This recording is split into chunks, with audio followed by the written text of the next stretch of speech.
Salut à tous, c'est BizBiz. Alors aujourd'hui l'épisode 575 du Zap Image. Comme d'habitude, je vous mets des images de foot d'actualité ou des images anciennes, on en parle un peu et c'est parti. Donc comme tous les lundis, on va commencer avec les résultats de cette Ligue 1 sur ce week-end. Donc c'était la 8e journée, donc regardez les résultats des grosses équipes. Donc déjà le PSG samedi à 17h sont imposés à Nice à 3-0. J'ai regardé le match, c'était vraiment un match à sens unique. Voilà, le PSG aurait même pu gagner le match 6-7, 8-0 s'ils auraient inscrit toutes les occasions parce qu'ils en ont eu beaucoup dans ce match-là. Donc 3-0 pour le Paris Saint-Germain. Sinon Lyon le soir, on fait pas mieux qu'un partout contre le FC Nantes. Donc coup d'arrêt quand même pour Lyon qui restait sur 3 victoires consécutives. Et hier soir, c'était Lille contre Marseille. Donc c'est Lille qui se sont imposés sur ce match. Donc j'ai regardé le match entier. Donc la première mi-temps vraiment décevante et la deuxième mi-temps. Voilà, Lille ont commencé à mettre l'accélérateur. Ils ont inscrit 3 buts.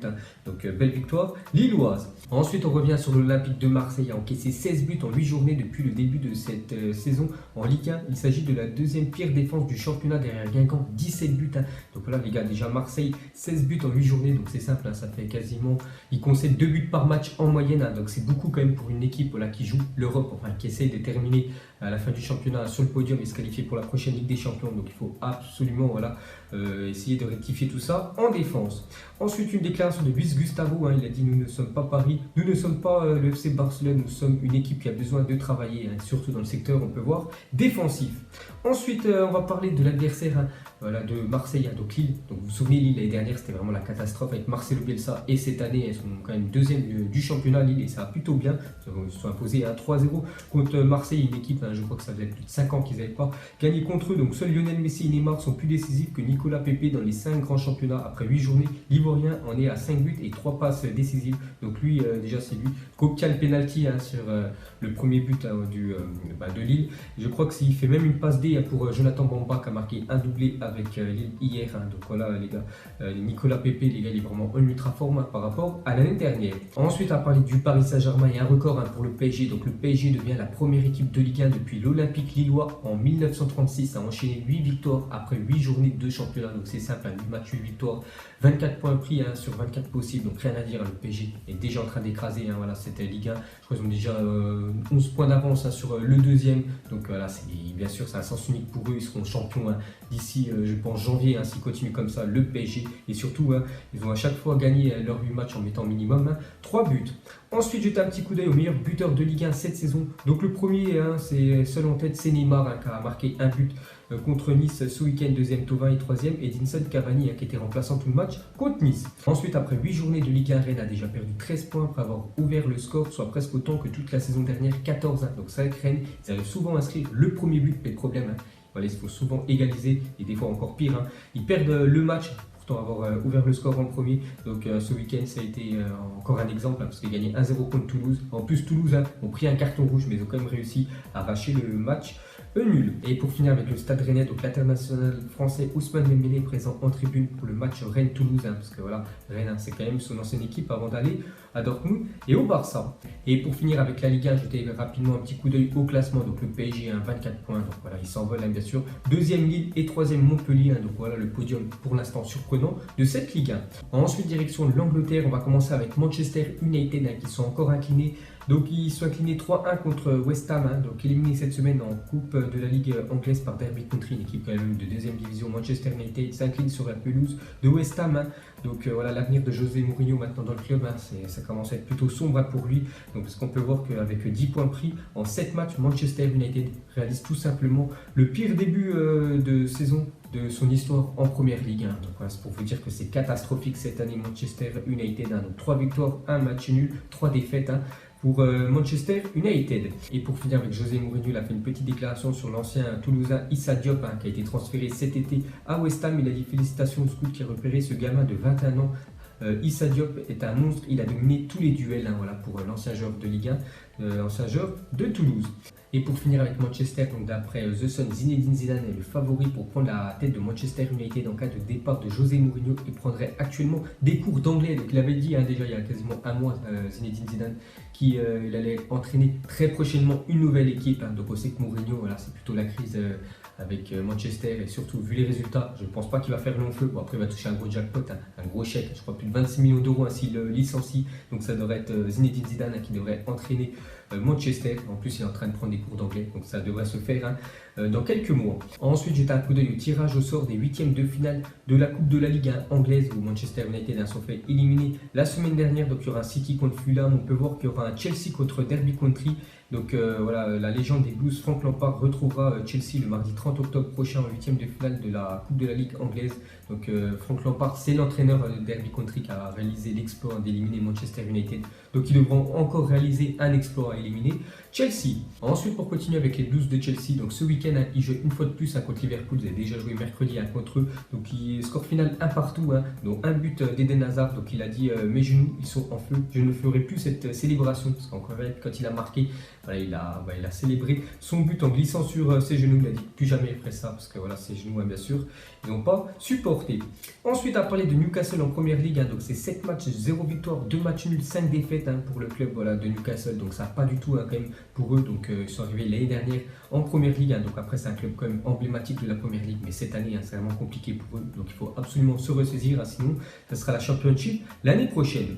Et pour finir avec les clubs anglais, on va terminer avec Manchester City. Et Pep Guardiola serait lassé du manque de professionnalisme de Benjamin Mendy et envisagerait de placer le champion du monde sur la liste des transferts si aucun progrès n'est fait dans les mois à venir. Donc voilà, on peut voir que Benjamin Mendy, il est un peu en sursis à Manchester City. Et s'il continue à faire un peu n'importe quoi là, sur les réseaux sociaux, tout ça, et s'il manque de professionnalisme, voilà, Manchester City pourrait vendre Mendy. Ensuite, on quitte l'Angleterre, on va aller en Espagne. On va commencer avec le FC Barcelone qui jouait à domicile contre Bilbao. Et le Barça est tenu en échec par Bilbao 3 jours après avoir été battu par Leganés. Et surtout la semaine dernière, ils avaient fait aussi 2 partout contre Gérone. Donc on peut voir que le Barça, c'est quand même 3 matchs, 0 victoire. Donc c'est plutôt moyen. Donc sur ces 3 derniers matchs en Liga, le Barça n'a pas gagné un seul. Donc cela n'était plus arrivé depuis 2016 pour les Catalans. Voilà les gars, on peut voir que c'est... Bon, on va pas dire que c'est une crise. Bon, ils ne prennent pas beaucoup de points ces temps-ci. Ils en ont pris seulement 2 sur 9 possibles. Ensuite, on va parler du gros choc ce week-end, c'est entre le Real Madrid et l'Atlético de Madrid. Donc voilà, c'était un match plutôt décevant parce que c'est terminé à 0 partout. Donc, voilà, pas super. Donc le derby madrilène se termine sur ce score nul et vierge. Donc j'ai regardé le match, il y a eu pas mal d'occasions. Et voilà, les gardiens ont vraiment flamboyé, que ce soit Oblak ou que ce soit Thibaut Courtois du côté du Real Madrid. Donc voilà, 0 partout entre le Real et l'Atlético.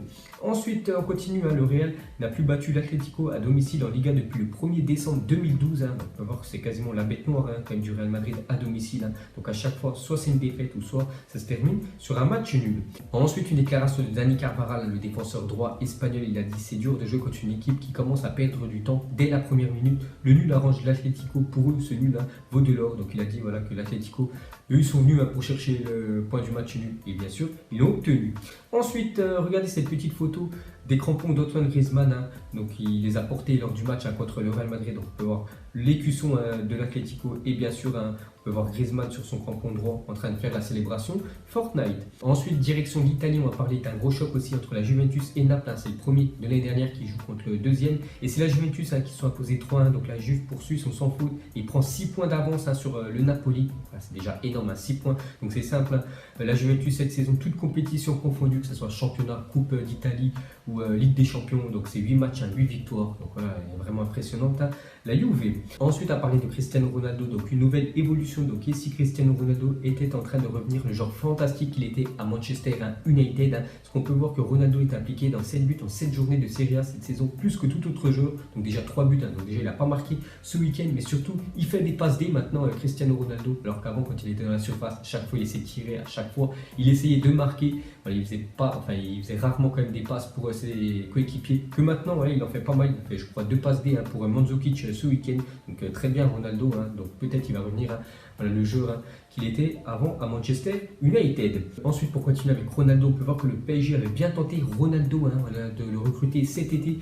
Donc on peut voir d'après le journal El Mundo, donc le PSG avait fait part de son intérêt pour CR7 à Jorge Mendes, agent de la superstar lusitanienne. Donc c'est à la fin de la finale de la Ligue des Champions. Donc les Parisiens avaient en revanche fixé une condition, le recruter lors du dernier jour du mercato pour ne pas laisser la possibilité au Real Madrid de contre-attaquer en allant chercher Neymar ou Kylian Mbappé.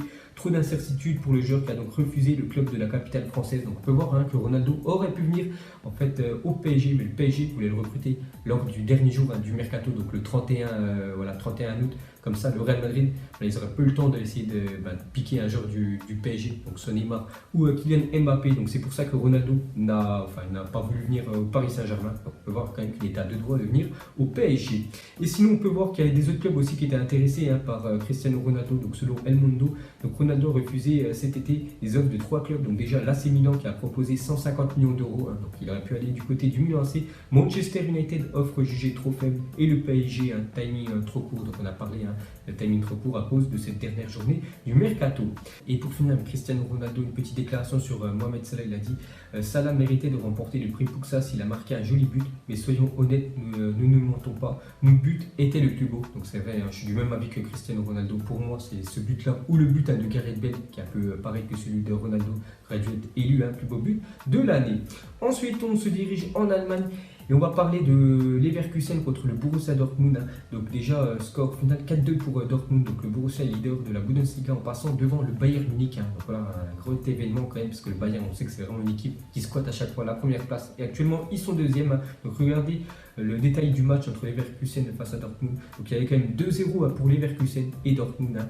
En deuxième mi-temps, on réussit l'exploit à marquer 4 buts et bien sûr à prendre la première place du championnat allemand. Ensuite, à parler de Vincent Aboubakar, souffre d'une rupture totale du ligament croisé du genou gauche et sera absent plusieurs mois pour l'attaquant, le buteur de Porto. Donc mauvaise nouvelle pour le Camerounais. Ensuite, le maillot porté par Zinedine Zidane lors de la première période de France-Brésil 98 sera mis aux enchères le 13 octobre prochain à Paris.